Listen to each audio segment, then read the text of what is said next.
Welcome back গল্পহোলিকে। আজ চ্যানেলের 3 নম্বর episode. আর আগের এপিসোডকে আপনারা অনেক ভালোবেসেছেন, এইভাবেই ভালোবেসে যান গল্পহোলিককে। আজকের গল্পটা একদমই ডিফারেন্ট, অবশ্য থাম্বনেল দেখে বুঝেই গেছেন। তবে যিনি পাঠিয়েছেন গল্পটা, অ্যাকচুয়ালি ওনার নামটা রিভিল করতে মানা করেছেন উনি। শুনুন, কেমন লাগলো কমেন্ট করে জানাবেন। ভালো লাগলে অবশ্যই উনি আরও সুন্দর সুন্দর গল্প পাঠাবেন। তো বেশি কথা বলবো না, কারণ আপনি এখন শুনছেন গল্পহোলিক।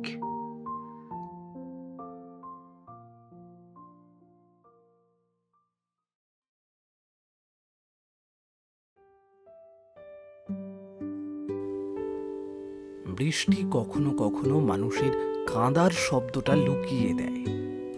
আজকের গল্পটাও তেমন, দুই মানুষের ভালোবাসা, যার শেষটা কেউ চায়নি, তবুও তা হয়ে গেছে।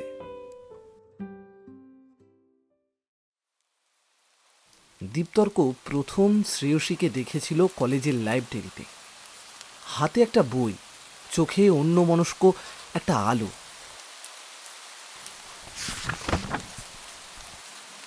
আপনি কি বইটা নেবেন? হ্যাঁ, কিন্তু আপনি আগে নিন, আমার পড়া শেষ। দূর, ব্যাগে ছাতাটা রেখেছিলাম, কোথায় যে গেল। বাইরে যা বৃষ্টি পড়ছে, যাওয়া যাবে না। এক্সকিউজ মি, একটা কথা জিজ্ঞাসা করছি আপনাকে। কিছু কি খুঁজছেন আপনি? অ্যাকচুয়ালি আমি ছাতাটা খুঁজে পাচ্ছি না, ব্যাগেই রেখেছিলাম। ডোন্ট ওয়ারি, আপনি আমার ছাতাটা নিয়ে যেতে পারেন। না না, ঠিক আছে, আমি পেয়ে যাব। তা বলছি, অনেকক্ষণ ধরেই তো খুঁজলেন ছাতাটা, পেলেন কি? না।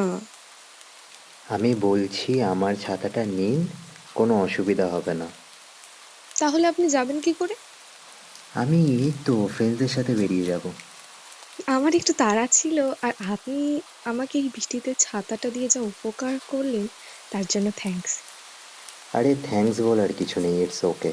আপনি পরের দিন আমাকে ছাতাটা দিয়ে দেবেন। আসি তাহলে, বাই। সেদিন অনেক কথা হয়নি, কিন্তু যেটুকু কথা হয়েছিল দীপতর্ক ভিতরে কিছু নড়ে চড়ে উঠেছিল।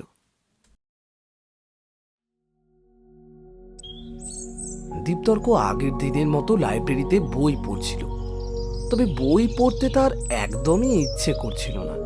সে শুধু অপেক্ষায় ছিল শ্রেয়সী কখন আসবে।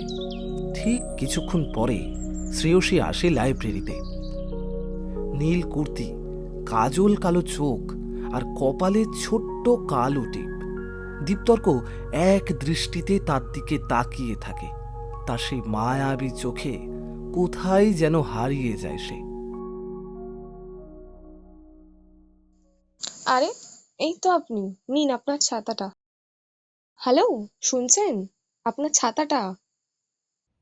হ্যাঁ, হ্যাঁ দিন। তো আজকে কোন বই পড়তে এসেছেন? একটা ভালো রোমান্স উপন্যাসের বই খুঁজছি। একটা কথা জিজ্ঞেস করতে পারি? আপনি কি সবসময় রোম্যান্স বই পড়েন? না, তেমন কিছু নয়, তবে মাঝে মধ্যে পড়ি। হুম, মাঝে মাঝে নয়, এর আগের দিনও আপনি ঠিক এই র্যাকের সামনেই বই পড়ছিলেন, আবার আজকেও। আমি পুরো নিশ্চিত আপনি একজন রোম্যান্স লাভার। আরে না না, জাস্ট এমনি পড়ি, ভালো লাগে। তবে আগের দিন আপনি যে বইটি পড়ছিলেন, আমিও পড়লাম। গল্পটা কিন্তু মন্দ ছিল না। হ্যাঁ, তবে গল্পে হেনরি যেভাবে লিজাকে প্রপোজাল দিয়েছিল, উফ, দারুণ ছিল। তা আপনার জীবনে হেনরির মতো কেউ আছে নাকি তেমন? দীপতর্কর এই প্রশ্নটা শুনে শ্রেয়সী কিছুক্ষণ চুপ ছিল। ওপ শিট, দীপ্তর্ক, মাঝে মাঝে যে তুই কী বলে ফেলিস। প্লিজ ডোন্ট মাইন্ড, কিছু মনে করবেন না। কি না কি জিজ্ঞেস করে ফেলি আমি। না না, ইটস ওকে, তেমন কোনো সম্পর্কে আমি এখনো যাইনি। দীপতর্ক শ্রেয়সীর মুখে এই কথাটা শুনে মনে মনে স্বস্তি পায়। আচ্ছা, আসি তাহলে। আরে ম্যাডাম, আপনার নামটা জানা হলো না। শ্রেয়সী। দিন কেটে গেল, কথা বাড়ল। দুজনের মধ্যে হাসি বাড়ল। একসময় ওরা একে অপরের দিনের শুরু আর শেষ হওয়ার সঙ্গী হয়ে ওঠে। কয়েক মাস পর এক রাত্রে দীপ্তর্ক বলে ওঠে, শ্রেয়সী, কাল তুমি ফ্রি আছো বিকালে? কেন বলো তো? দেখা করার ছিল। যা বাবা, এমনভাবে বলছো যেন আমরা দেখাই করি না। কাল কলেজ থেকে বাড়ি ফিরবো না। কোথায় যাবে তাহলে? কলেজ থেকে কিছুটা দূরে সুন্দর নদীর পাড় আছে, কাল বিকেলে সেখানে যাব। ঠিক আছে, কালকে নয় যাব। এবার ঘুমিয়ে পড়ো, অনেক রাত হলো যে। পরের দিন বিকেলে দীপ্তর্কের কথা মতো শ্রেয়সী তার সাথে নদীর পাড়ে যায়। কি ব্যাপার বলো তো? কেমন যেন মনমরা হয়ে আছো। সব ঠিক আছে তো? এই দেখো, লেটারটা পড়ো।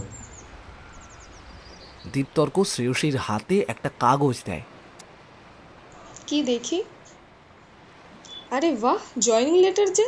কংগ্রাচুলেশনস। কিন্তু এত আপসেট হওয়ার কি আছে? তুমি বলছো আপসেট হওয়ার কি আছে? শ্রেয়সী, জয়েনিংটা ব্যাঙ্গালোরে হচ্ছে। হ্যাঁ, সেটা তো ভালো খবর। কিন্তু শ্রেয়সী, এই লং ডিস্টেন্সটা যদি আমাদের মধ্যে দূরত্ব বাড়িয়ে দেয়। একেই তো আমাদের ব্যস্ত লাইফ, তার ওপর যদি আমাদের দেখা হওয়াটাও বন্ধ হয়ে যায়। আরে পাগল, যার থাকার সে এমনিতেই থাকবে। তার জন্য দূরত্বটা কোনো ব্যাপার বলে আমার মনে হয় না। আর এমনিতেও ডিস্টেন্স মানে তো আর দূরত্ব নয়। মানুষ তো অনেক সময় এক ঘরে থেকেও অনেকটা দূরে চলে যায় একে অপরের থেকে। আবার মনের মিল থাকলেও অনেকটা দূরে থেকেও কাছে আসা যায়। কিন্তু কতগুলো দিন দেখা হবে না তোমার সাথে। আমাদের এই ছোট্ট ছোট্ট ঘুরতে যাওয়াগুলো, সেগুলোর কি হবে শ্রেয়সী? আকাশ তো একটাই রে বাবা, যত দূরেই যাও না কেন। দিন শেষে তুমি তোমার ঘরের ব্যালকানিতে, আর আমি সেই ছাদে দাঁড়িয়ে একটাই চাঁদ দেখবো। তাহলে দূর কোথায় হলো বলো? হ্যাঁ, তাহলে যাব বলছো? হ্যাঁ, অবশ্যই যাবে। আমি তো আছি দীপ্তর্ক। আগে তোমার ক্যারিয়ার, যেটা আমার থেকেও বেশি ইম্পর্টেন্ট। নাও, এবার একটু হাসো দেখি।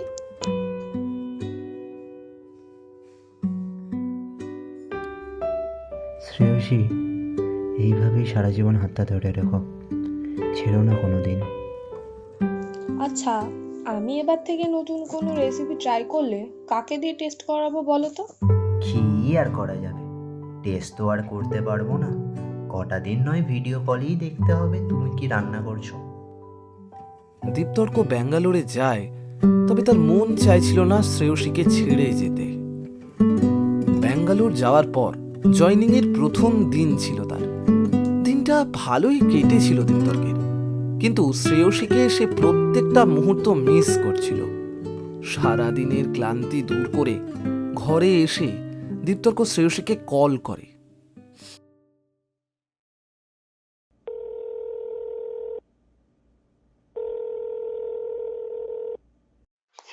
বলো, কেমন কাটলো ফার্স্ট ডে? হ্যাঁ, ভালোই। ভাবছি এবছরটা কাজ করে ওখানে ট্রান্সফার নিয়ে নেবো পরের বছর। ভালো তো। তা থাকার কোনো অসুবিধা হচ্ছে না তো ওখানে? না না, অল সেট, কোনো অসুবিধা হচ্ছে না এখানে। আচ্ছা, আকাশের চাঁদটাকে দেখো, কেমন যেন ঝলমল করে আমাদের দিকে তাকিয়ে আছে। আকাশের চাঁদটা ঝলমল করছে নাকি সেটা ঠিক জানি না, তবে তুমি আমার চোখে সবসময় ঝলমল করো। আমি তোমার কাছে কই যে তুমি দেখতে পাচ্ছ আমায় ঝলমল করছি? তোমাকে দেখার জন্য সামনে থাকতে হয় না, তুমি যে আমার প্রতিটা ভাবনায় মিশে আছো, তো দেখি না কি করে বলো। ধ্যার, তুমিও না সত্যি।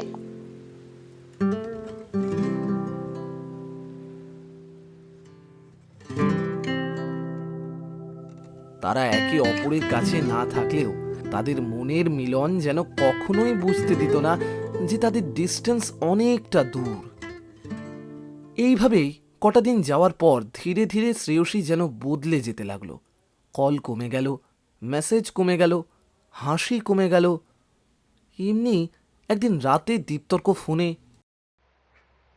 শ্রেয়সী, কি হয়েছে বলো তো তোমার? আমার কেন জানি না মনে হয় তুমি কেমন বদলে গেছো, আগের মতো নেই আর। কল করো না, মেসেজ করলে মেসেজের রিপ্লাই দাও না। আমি কি কিছু করেছি যেটার জন্য তুমি আপসেট? না, কিছু হয়নি। তুমি বললেই হবে কিছু হয়নি? আমি তোমার সামনে নেই শ্রেয়সী, কিন্তু তোমার বিহেভিয়ারগুলো বুঝতে পারছি। অনেকটা চেঞ্জ হয়ে গেছো তুমি। দীপ্তর্ক, প্লিজ বন্ধ করো এসব বলা। হ্যাঁ, তোমার তো এখন বিরক্ত লাগবেই।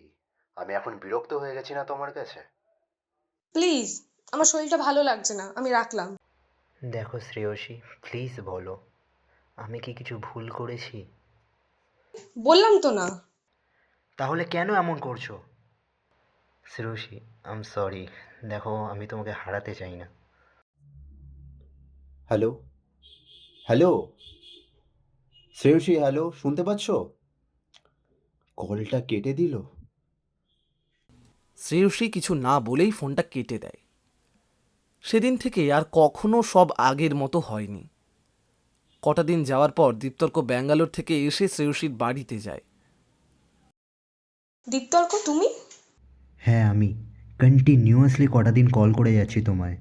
কলটা ধরছো না, ইগনোর করছো আমায় আজকাল। চোখে জল লুকিয়ে শ্রেয়সী বলে ওঠে, দেখো দীপ্তর্ক, আমাদের আর একসাথে থাকা সম্ভব নয়। কারণটা কি? তুমি কিছুই বলছো না। এইভাবে একটা সম্পর্ক শেষ করে দেওয়া যায় না শ্রেয়সী। তুমি বললে আর সম্পর্ক শেষ? হ্যাঁ, শেষ সম্পর্ক। তুমি আমাদের বাড়িতে নেক্সট টাইম আর এসো না প্লিজ। ভালো থেকো। শ্রেয়সী প্লিজ, শ্রেয়সী দরজাটা খোলো, প্লিজ এমন করো না শ্রেয়সী, দরজাটা খোলো। শ্রেয়সী এই বলে দরজা বন্ধ করে দেয়। আর সেই সময় আকাশ ভেঙে বৃষ্টি নামে, যেমনটা ওদের প্রথম দেখার দিনে নেমেছিল। দীপ্তর্ক ভিজতে ভিজতে চোখ বন্ধ করে আকাশের দিকে চেয়ে তাদের পুরনো দিনের কথা ভাবতে থাকে।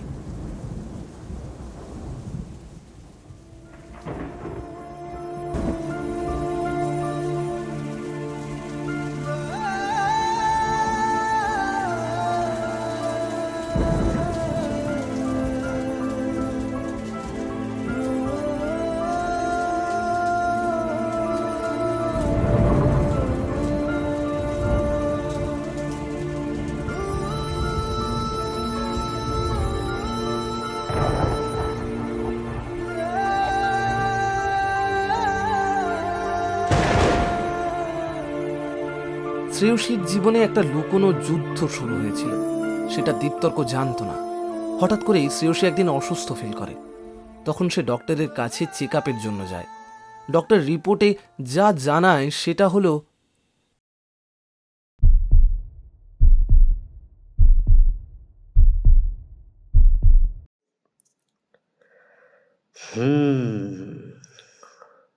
মিস শ্রেয়সী, আপনার হার্টের ধমনীতে একটা কনজিনিটাল ডিফেক্ট আছে। খুব রেয়ার কন্ডিশন এরকম পেশেন্ট দেখা যায়, তবে আপনার ক্ষেত্রে সময়টা অনেকটাই কম। শ্রেয়সীর চোখ কেঁপে ওঠে এই কথাটা শুনে। ডক্টর, কতটা কম? ডক্টর চোখ নামিয়ে ফাইল বন্ধ করে বলে, আপনাকে চেষ্টা করতে হবে যেমন স্ট্রেস, শক, এই সমস্ত কিছু থেকে দূরে থাকার, না হলে পরিস্থিতি খারাপ হবে। শ্রেয়সী চোখ বন্ধ করে। তার মনে তখন দীপ্তর্কের মুখ। আমি যদি থাকি ওর সাথে, ওর জীবনটা নষ্ট হয়ে যাবে।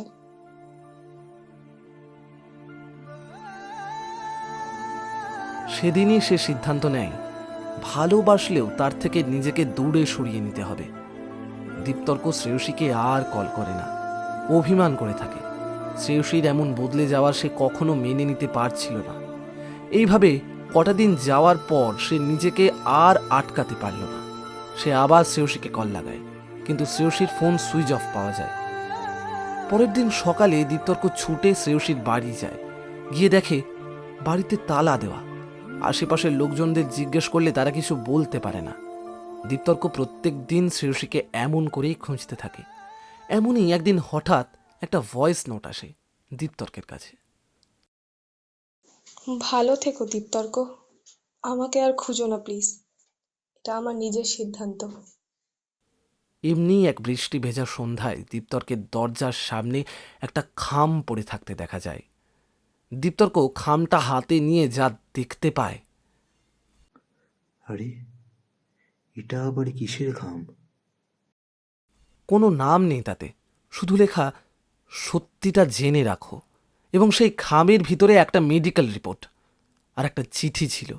দীপ্তর্ক চিঠিটা খুলে পড়তে শুরু করে। দীপ্তর্ক, তোমাকে সত্যিটা বললে তুমি থেমে যেতে, তাই কখনোই সত্যিটা বলার সাহস হয়নি। আমি চাইনি আমার জন্য তুমি তোমার স্বপ্ন, কেরিয়ার এগুলো সব ছুঁড়ে ফেলে দাও। আমার হার্টের ভেতরে টিচিং ক্লক ছিল। ডাক্তার অবশ্য বলেছিল সময় খুব কম। তোমার সামনে ধীরে ধীরে শেষ হতে চাইনি। তুমি একটা সুন্দর লাইফ ডিজার্ভ করো দীপ্তর্ক, কিন্তু আমি নই। তাই দূরে সরে গেছে তোমাকে ভালোবেসে। জানো দীপ, আমি চলে গেলেও তোমার জীবনে অন্তত সবসময় বৃষ্টি হয়ে থেকে যাব, যে বৃষ্টি তোমাকে ছুঁয়েও কখনো সত্যি ছুঁতে পারবে না। যদি পারো আমাকে ভুলে যেও না কখনোই, কিন্তু আমার জন্য কখনো থেমে থেকো না। তোমার শ্রেয়সী। তাহলে তুমি আমাকে ছেড়ে যাওনি? তুমি আমার কথা ভেবে নিজেকে এইভাবে দূরে সরিয়ে দিলে শ্রেয়সী? কেন করলে তুমি? কেন? দীপ্তর্ক নিজেকে ধরে রাখতে পারে না, চিঠিটা শক্ত করে বুকে চেপে রাখে আর আকাশের দিকে তাকিয়ে থাকে। বৃষ্টি যেন কাঁধে হাত রেখে বলছে শ্রেয়সী সত্যিই ফিরে এসেছে তার কাছে। আজও যখন বৃষ্টি নামে, দীপ্তর্ক চোখ বন্ধ করে দাঁড়িয়ে থাকে আকাশের নিচে, কারণ সে জানে প্রতিটা ফোঁটা গালে পড়ে না, পড়ে শ্রেয়সীর স্পর্শ হয়ে। কেউ দূরে চলে গেলে তাকে ভোলা যায়, কিন্তু কেন দূরে চলে গেছে সেটা জানা গেলে মানুষ সারা জীবন ভুলতে পারে না। এইভাবেই একটা মেয়ে চলে গিয়েও থেকে যায় একটা ছেলের পুরো পৃথিবী হয়ে।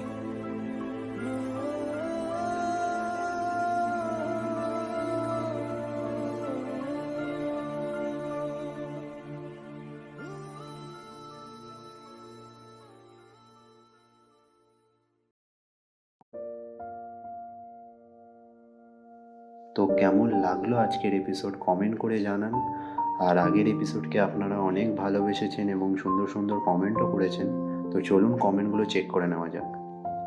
দেবলীনা শাহ কমেন্ট করেছে, আচ্ছা আমার বোন কমেন্ট করেছে, খুব সুন্দর লাগলো, সত্যেন্দ্রকে আবার শুনতে চাই। অবশ্যই বোন, আবার সত্যেন্দ্রকে নিয়ে আসবো, চিন্তা নেই, অপরাধী 2 খুব তাড়াতাড়ি আসছে। আমাদের মধ্যে রয়েছে নওয়াজ শরীফ। আচ্ছা নওয়াজদা কমেন্ট করেছে খুব ভালো, থ্যাংক ইউ সো মাচ নওয়াজদা কমেন্ট করার জন্য। আর কমেন্ট করেছে দিবাকর পল, এই গল্পের নেক্সট পার্ট চাই তাড়াতাড়ি। অবশ্যই নেক্সট পার্ট নিয়ে আসবো খুব তাড়াতাড়ি, অপরাধী 2 এর কাজ চলছে অবশ্য, চিন্তা নেই, স্টে টিউন, সাথে থাকবেন, নেক্সট পার্ট খুব তাড়াতাড়ি নিয়ে আসবো। আবার কমেন্ট করেছে ভূতের গল্প কবে আসবে। চেষ্টা করছি এর পরের এপিসোডে একটা ভূতের গল্প দেওয়ার, স্টে টিউন। আর রয়েছে প্রদীপ দাস, খুব সুন্দর কাজ করেছে সবাই, এডিটিং ভয়েস ওভার দারুণ, তবে স্ক্রিপ্ট রাইটিংয়ে আরেকটু নজর দিতে হবে। চেষ্টা করছি যত আমরা কাজ বাড়াচ্ছি, যত আমরা ভিডিও দেব, চেষ্টা করব কাজের আপগ্রেড করার, আরও সুন্দর সুন্দর অনেক ভালো ভালো গল্প নিয়ে আসার চেষ্টা করছি। এইভাবেই সাথে থাকবেন, পাশে থাকবেন, আর গল্পহলিককে ভালোবেসে যাবেন। আরও অনেকে রয়েছেন, বেশি কমেন্ট বললে অনেকটা বড় হয়ে যাবে। তো আজকে এই অবধি থাক, দেখা হচ্ছে পরের পর্বে।